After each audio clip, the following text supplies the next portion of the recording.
Golden Siblings Extra Edited Machine Translation, 1 Subaru. I know the other day was a disaster, but today is the day to reaffirm the bond between you two. Just like me and Biko. Beatrice. THTHTH, there's no need to make a big deal about reaffirming your bonds, I suppose. You can make an ordinary outing feel rainbow-colored, in fact. Subaru. Ha ha ha, you cutie. Are you always in a rainbow mood with me? It was just raining, wasn't it? With encouragement from Subaru and Beatrice, who were aware of the whole story, it was decided that Garfield and Frederica would have a second date. The first one had been spectacularly interrupted, so it had to be redone. Nevertheless, the destination was the same as before, the industrial city of Kostool, and the purpose was, Garfield, you're talkin' like this is something special. It's just a shopping trip. Frederica, oh my, even if it is just a shopping trip, it can be enjoyed if one has the right mindset. That is exactly what Beatrice Sama said. Frederica walked next to him in an elegant manner while she spoke. Unlike the other day, Frederica was dressed in her maid uniform, which Garfield was accustomed to seeing at the mansion. Apparently, compared to the first date, she was less enthusiastic.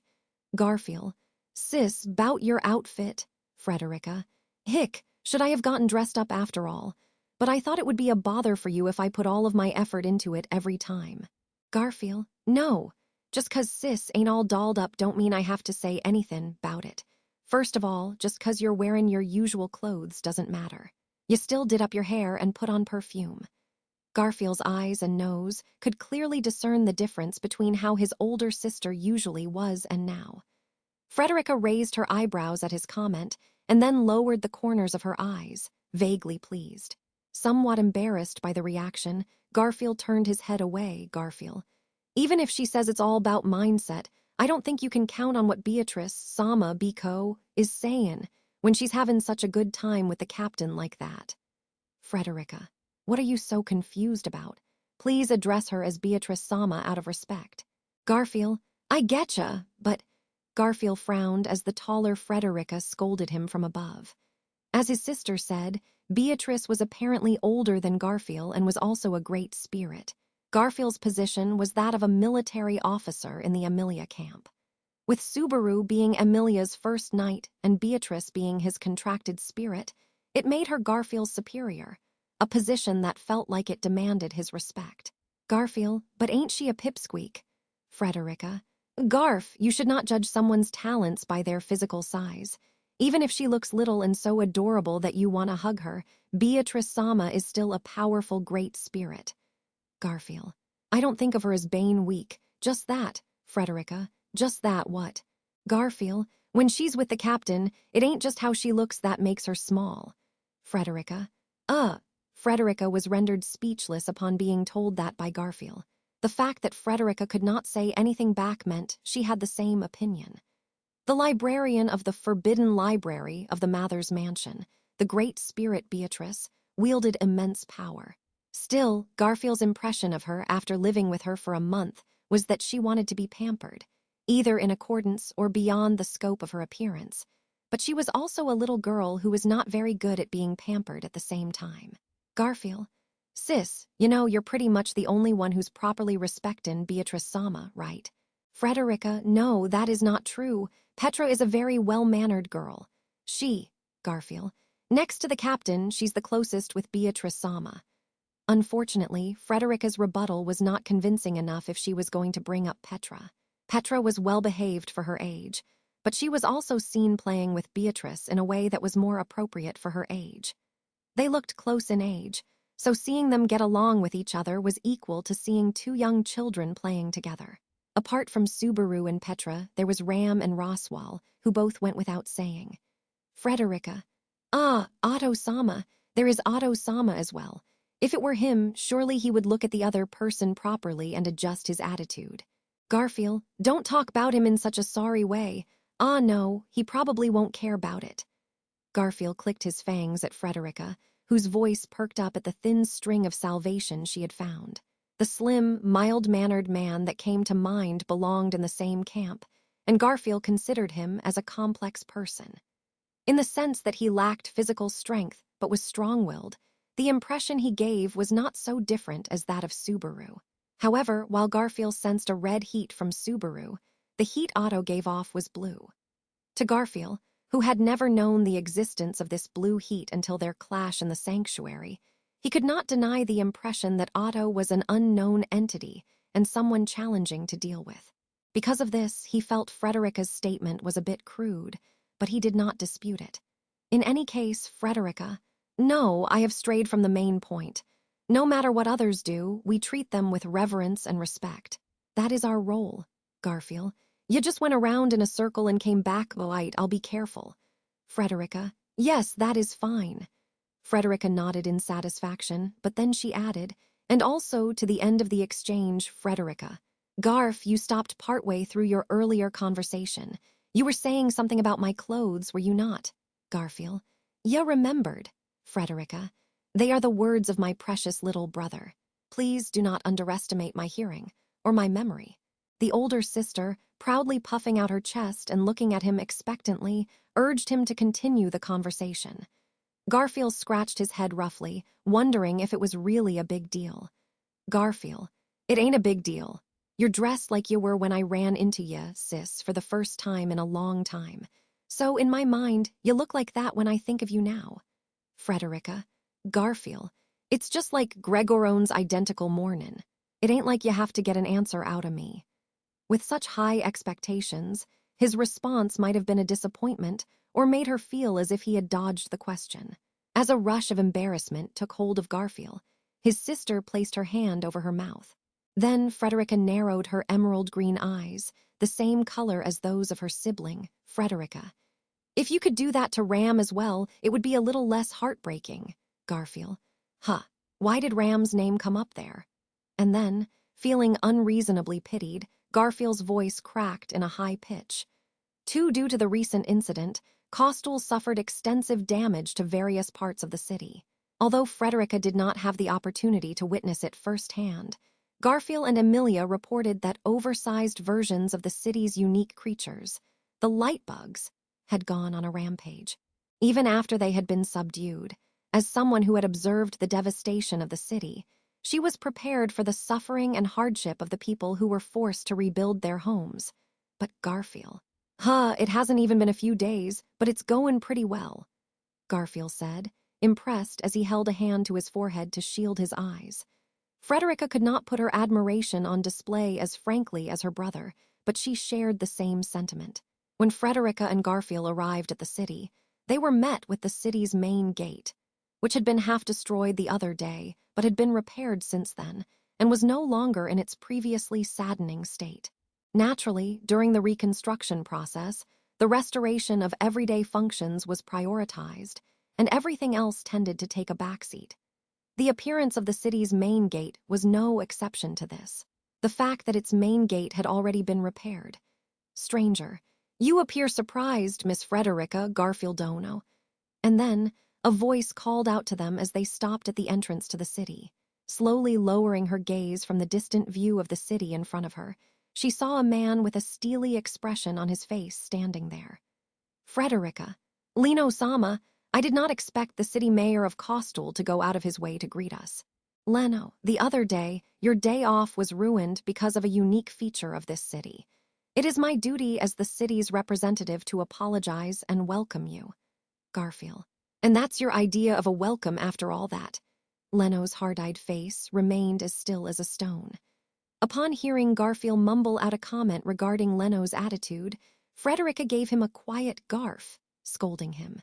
Before Leno had a chance to become suspicious of the exchange between the siblings, Frederica, thank you so much for your thoughtfulness. Besides, the city is looking splendid. Leno, thanks to the hard work and encouragement of the populace. In addition, we received support from the Margrave in the form of manpower and supplies. As a city that has been granted the name of Industrial City, we can't afford to fall behind. Frederica, the master, Garfield, Roswell. When told of Roswell's contributions to the city's rapid recovery, Frederica and Garfield had opposite reactions. Some aspects could not be helped, which could not prevent Garfield from disliking Roswell. However, presenting the discord in the camp's relationships with outsiders was not a good idea, so Frederica would have to warn her brother about it later. At any rate, Lano, spend some time relaxing. Since that happened, the chances of seeing light bugs near the Magicreation tool factories have decreased drastically. No more irregularities like the other day, Frederica. Lino-sama. As Leno attempted to fulfill his duty as city mayor, faltering in his speech while informing them of the city's safety, Frederica frowned. Then, beside her, Garfield appeared startled. Garfield. Sis, your fat leg, that hurts. Frederica. It is not fat. It is average, I say, just average. Oh, slapping Garfield on the forehead for suddenly mentioning the size of her legs, Frederica then looked down at her own body and her eyes widened. A shimmering pale light clung to the skirt of Frederica's maid's uniform. It was apparent that it was one of the same light bugs that had plunged the city into chaos the other day. Garfield. Ya Lil. Get away from sis. Frederica. Hold on, Garf. If you hit me with that amount of force, you will create a new problem with my legs. Also, Garfield. What? Frederica. These little ones do not have any ill intentions. They are just being playful. Frederica calmed the panicked Garfield and shook her head. Garfield blinked his eyes, seemingly not understanding the situation, and she couldn't help but smile awkwardly. This was probably due to the simple fact that the light bugs were freed from the clutches of the blood sample collector the other day. Having been set free by the effects of Frederica's rare blood, they appeared to remember the blood's owner. Frederica. Maybe it is, that is it. Without thinking, Frederica reached out her hand, and light bugs gathered at her fingertips. Combined with the light bug's characteristics, it reminded her of Emilia when she interacted with her micro-spirits. Frederica, this makes me feel a little bit like a spiritual arts user. Garfield. Oh, oi, those guys ain't gonna do anything bad, are they? Frederica. Yes, do not worry. I have assurances from Clind and the master. Garfield looked rather nervous, but he wrinkled his nose at the mention of the two names. The hostility toward Roswell was noted earlier, and the added hostility toward Clind was something that Frederica could understand, so it was not surprising that he would make that face. Then Frederica looked at Lano, who had been silent with a complex look on his face. Frederica. I apologize for startling you, but as you can see, the light bugs have no ill intentions. I am sure they will not cling to anyone other than me. Lano. Surprisingly, that seems to be the case. Frederica. Yes.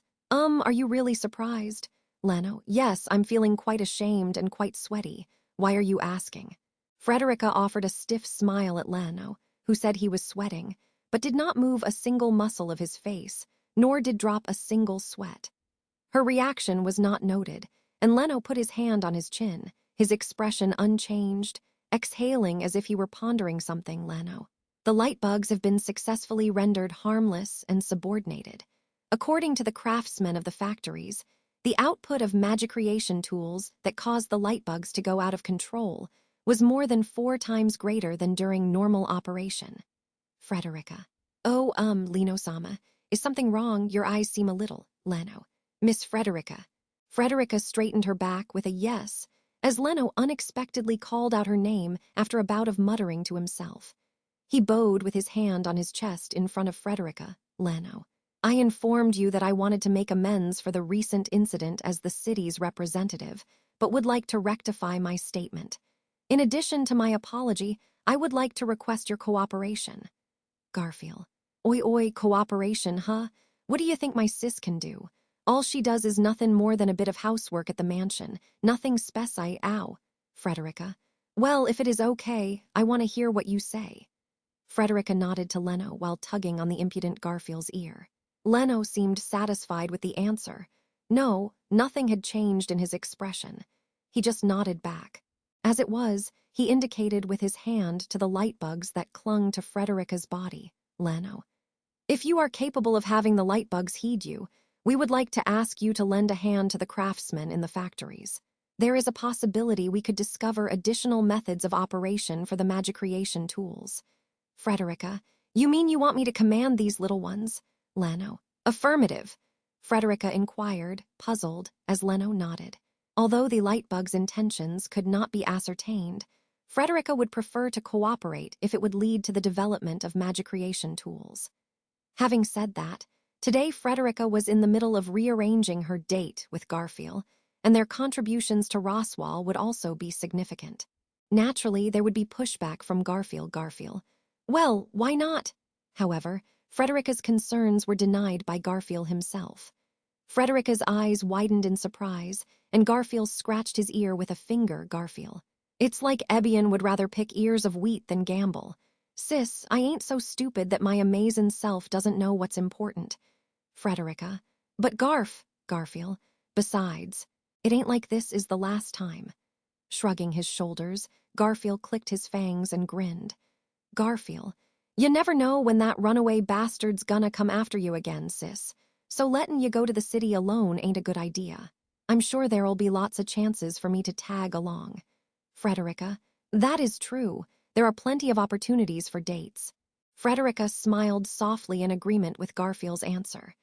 She then turned to Leno, who had been waiting for an answer, and readily accepted his request. The blood that coursed through her veins, and the existence of beings such as the Lightbugs and Hayden Garrow who were drawn to it. She had a hard time deciding whether these events were good or not, but Frederica. But the blood that flows within me is bound to Garf. With a strong awareness of her certain bond with her brother, Frederica and Garfield set out together this time with a sense of pride, determined to see the end of their current date, which had undergone yet another interruption. And